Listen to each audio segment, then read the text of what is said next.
এভাবে কিন্তু প্রত্যেকটা সতীপীঠের যে বিগ্রহের দেখতেই পাচ্ছ কতটা নিখুঁত কারুকার্যে পুরো মূল যে আরাধ্যা এই মন্দিরের কিন্তু মা দুর্গা সুন্দরভাবে নকশা করা হয়েছে। আর প্রত্যেকটা 12 জ্যোতির্লিঙ্গের 12টি শিবলিঙ্গ, দশ মহাবিদ্যার প্রত্যেকটা দেবীর রূপ।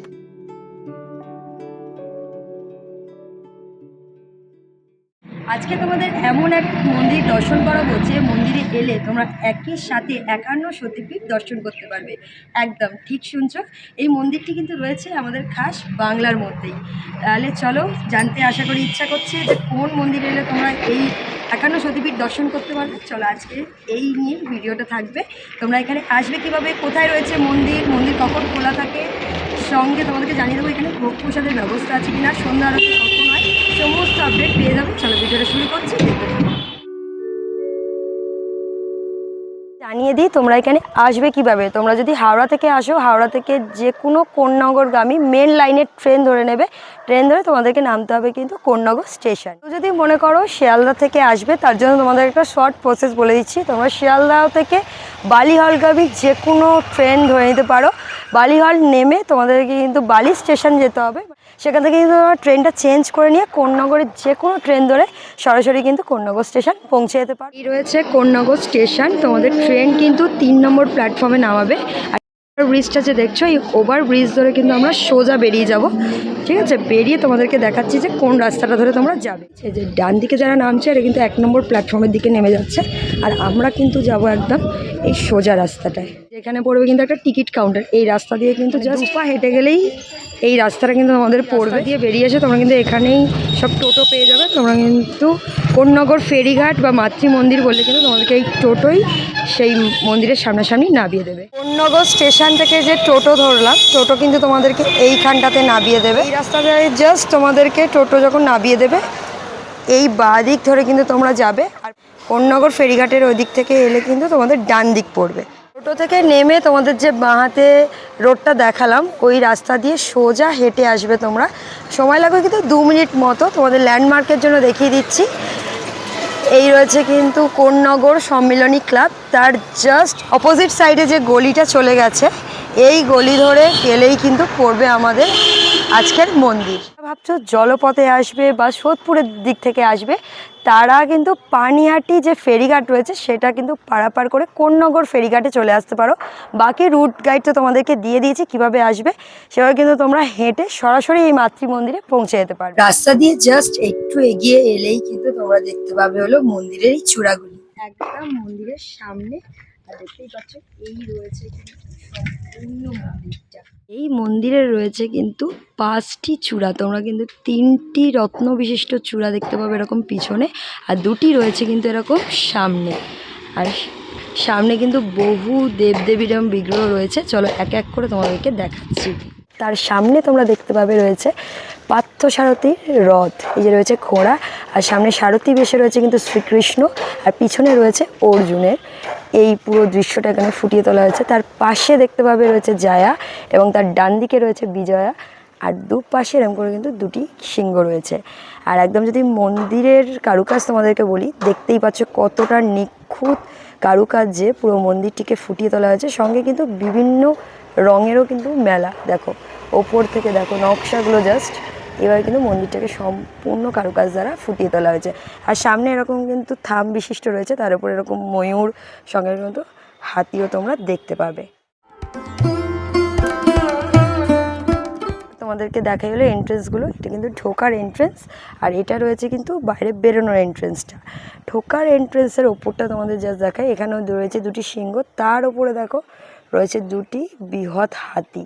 সুরের মধ্যিখানে বিষ্ণুর যে অনন্ত সজ্জার যে দৃশ্য, সেটি কিন্তু এখানে ফুটিয়ে তোলা হয়েছে। বেরোনোর রাস্তাটা সেটা তো তোমাদেরকে আগেই বললাম। আর তার ওপরে দেখতে পাবে এরকম একটা তোরণ বিশিষ্ট রয়েছে, সেটাতেও দেখো কত সুন্দর কারুকাজ করা হয়েছে। এবং তার ওপরে দেখতে পাবে মহাদেবের যে সতীকে কাঁধে নিয়ে যাওয়ার যে দৃশ্য, সেটাই কিন্তু এখানে ফুটিয়ে তোলা হয়েছে।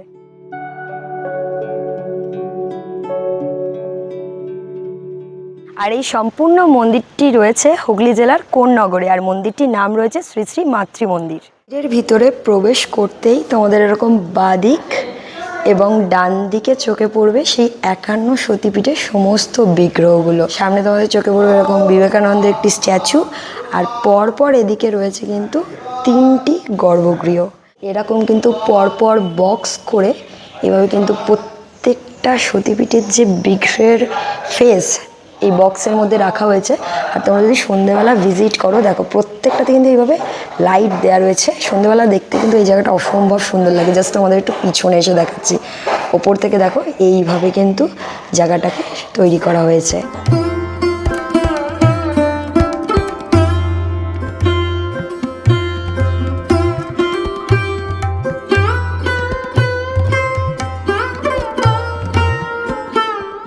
তো প্রথমেই বললাম এখানে 3টি গর্ভগৃহ রয়েছে এবং মধ্যখানে মূল যে আরাধ্যা এই মন্দিরের কিন্তু মা দুর্গা, আর তিনি রয়েছেন কিন্তু সপরিবারে।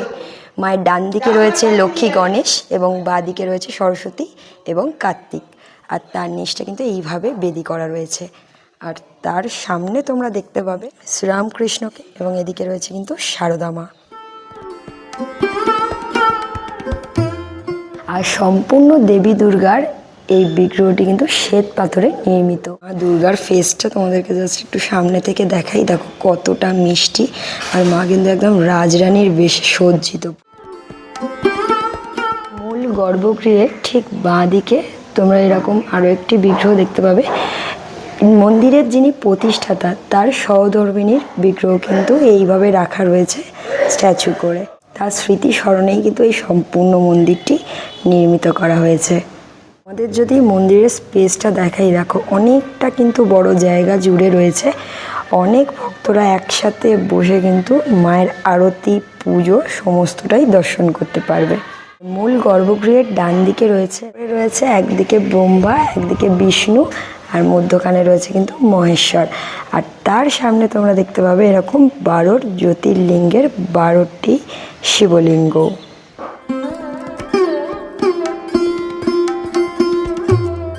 আর এই মন্দির ওপেন থাকে সকাল 8টা থেকে দুপুর 12টা পর্যন্ত এবং বিকেল 5টা থেকে রাত 8টা পর্যন্ত। আর সন্ধ্যে আরতি হয় কিন্তু সন্ধ্যে 6:30 থেকে 7টার মধ্যে। এই গ্রাউন্ড ফ্লোরটা তো তোমাদেরকে সম্পূর্ণ দেখিয়ে দিলাম, প্রত্যেকটা গর্ভগৃহে দেখিয়ে দিলাম। এখানেই কিন্তু শেষ নয়, ফার্স্ট ফ্লোরেও কিন্তু আরও বেশ কিছু গর্ভগৃহ রয়েছে, সেখানেও কিন্তু অনেক দেবদেবী তোমরা দেখতে পাবে। চলো দেখাচ্ছি তোমাদেরকে। আউট যে এন্ট্রেন্সটা তোমাদেরকে দেখিয়ে দিয়েছিলাম তার পাশেই কিন্তু রয়েছে সিঁড়িটা। এই সিঁড়ি বেয়ে ওপরে গেলে রয়েছে ফার্স্ট ফ্লোরেও বেশ কিছু মন্দির।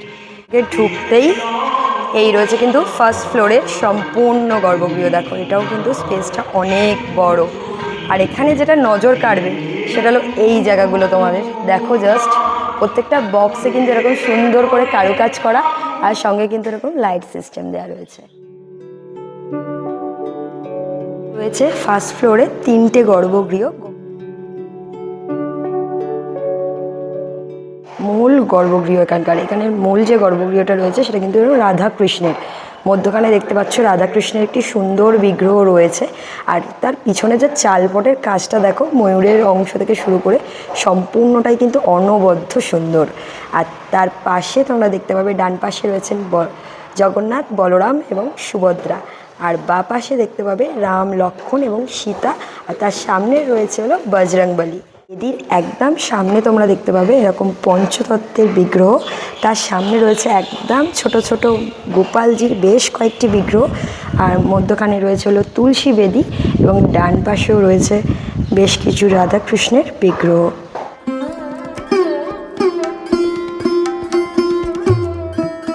এখানেও কিন্তু খুব সুন্দর কাচের কাজ রয়েছে, আর চারিদিকে কিন্তু লাইটের ব্যবস্থাও রয়েছে। মূল গর্ভগৃহের পাশে মানে বাঁ পাশে তোমরা দেখতে পাবে হলো শেরওয়ালি মাতার এরকম সুন্দর একটি বিগ্রহ। তার পিছনেও কিন্তু এরকম সুন্দর নকশা করা রয়েছে। প্রত্যেকটা মন্দিরের যে পিছনে চালপট তৈরি সেটা কিন্তু অনবদ্য সুন্দর। শেরওয়ালি মায়ের ঠিক ডান দিকে রয়েছে মা ষষ্ঠী এবং মা জগদ্ধাত্রী, আর ওনার বাঁ দিকে রয়েছে মা শীতলা এবং মা মনসা। এবং গর্ভগৃহের ডান পাশে রয়েছে 10 মহাবিদ্যার প্রত্যেকটা দেবীর রূপ। যেমন মূল রূপ রয়েছে কিন্তু মা কালীর, এরপরে কিন্তু পরপর দেবদেবীদের এইভাবে কিন্তু বিগ্রহগুলো রাখা রয়েছে। আর ওপরেও কিন্তু তোমরা দেখতে পাবে ছিন্নমস্তা বিগ্রহ এখানে কিন্তু রয়েছে। আর 10 মহাবিদ্যার প্রথম বিদ্যা যেহেতু কালী মা, দেখো কত সুন্দর করে মাকে সাজানো হয়েছে। জাস্ট এইভাবে কিন্তু শাড়ি পরিয়ে সুন্দরভাবে রাখা হয়েছে। এই যে সম্পূর্ণ মন্দিরটা তোমাদেরকে দর্শন করালাম, এই পুরো মন্দিরটা কিন্তু বাড়ির মন্দির। দেখে কি বিশ্বাস হচ্ছে? জানি হচ্ছে না, কিন্তু এটা কিন্তু সম্পূর্ণ বাড়ির একটি মন্দির। কিন্তু জনসাধারণ প্রত্যেকটা ভক্তদের জন্য খোলা রয়েছে, তোমরা কিন্তু সবাই এসে এই মন্দির দর্শন করতে পারো।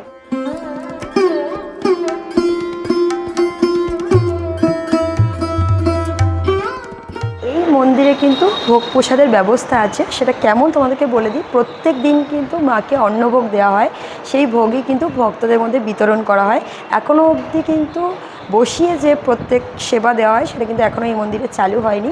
আর ভোগ প্রসাদ পাবে কিন্তু সম্পূর্ণ বিনামূল্যে। যে দশমহাবিদ্যার যে রূপটা তোমাদেরকে দেখালাম, সেই মা কালীর কিন্তু পুজো হয় প্রত্যেক পূর্ণিমায়। তোমরা কিন্তু এই মন্দিরে এসে মাকে দর্শন করতে পারো। দুর্গা পুজো এবং কালী পুজো কিন্তু অনেক বড় করে হয়, সঙ্গে জগদ্ধাত্রী পুজো কিন্তু অনেক বড় করে এখানে উদযাপন করা হয়। রয়েছেন মন্দিরের প্রতিষ্ঠাতা শ্রী ডক্টর ভবতোষ বিশ্বাস। এই মন্দিরের এখনও কিন্তু বহু কাজ বাকি, সঙ্গে কিন্তু চলছেও। ডক্টর ভবতোষ বিশ্বাসের স্ত্রীর ভীষণ ইচ্ছা ছিল এরকম একটি সুন্দর মন্দির নির্মাণের। তার এই ইচ্ছাকে সম্মান জানানোর জন্যই তিনি এই মন্দির প্রতিষ্ঠা করেছেন। ওনার স্ত্রী স্মৃতির উদ্দেশ্যেই এই সুন্দর মন্দির উনি নির্মাণ করিয়েছেন।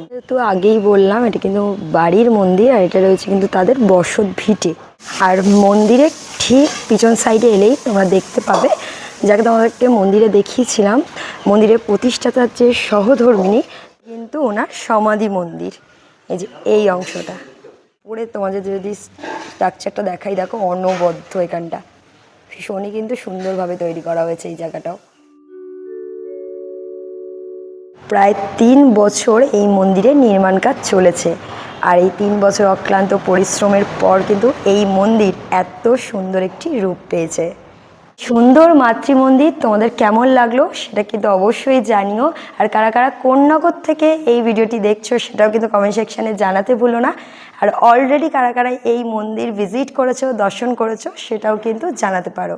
ভিডিওটা ভালো লাগলে কিন্তু অবশ্যই লাইক করে যেও, আর প্রচুর প্রচুর শেয়ার করো। আর চ্যানেলে যদি নতুন হয়ে থাকো চ্যানেলটিকে সাবস্ক্রাইব করে রাখো, আর পাশে বেল আইকনটা অবশ্যই হিট করে যেও। আর যে কোনো প্রশ্নের জন্য আমাকে ইনস্টাগ্রামে ডিএম করতে পারো, লিঙ্ক কিন্তু পেয়ে যাবে ডেসক্রিপশানে। চলো আজকের মতো এখানেই এন্ড করলাম। কোনো সুস্থ থেকো, ভালো থেকো, দেখা হবে পরবর্তী ব্লগে।